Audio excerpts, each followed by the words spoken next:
একবার নেলসন ম্যান্ডেলাকে জিজ্ঞেস করা হয়েছিল তার এত বড় নেতা হয়ে ওঠার পেছনে আসলে রহস্যটা কি। তার উত্তরটা ছিল খুব সহজ এবং অবাক করার মতো। তিনি বললেন, আমি শুধু আমার বাবার সাথে প্রায়ই বিভিন্ন উপজাতীয় সভায় যেতাম। সেখানে আমি দুটি বিষয় লক্ষ্য করতাম। প্রথমত, আমার বাবা সেই মিটিং এ সবসময় গোল হয়ে বসতো, না তো উপরে না তো নিচে, বরং সবাই একই সাথে একই সমতলে গোল হয়ে বসতো। দ্বিতীয়ত, আমার বাবা ছিল সেই উপজাতীয় গোত্রের প্রধান। এরপরেও তিনি কখনোই কারো মত প্রকাশের আগে নিজের মতামত প্রকাশ করতেন না।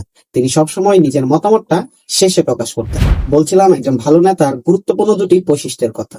প্রথমত, একজন ভালো লিডার সবসময় তার ফলোয়ারের সাথে সর্বোচ্চ ঘনিষ্ঠতা বজায় রাখে।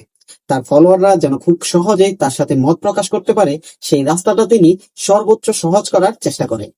দ্বিতীয়ত, একজন লিডার কখনোই সবার আগে নিজের মত প্রকাশ করে অন্যদের উপর তা চাপিয়ে দেন, বরং তিনি আগে শোনেন। তিনি আগে বোঝার চেষ্টা করেন কোন কথাটা বলা হচ্ছে, কেন বলা হচ্ছে এবং তার পেছনে কোন অভিজ্ঞতা রয়েছে।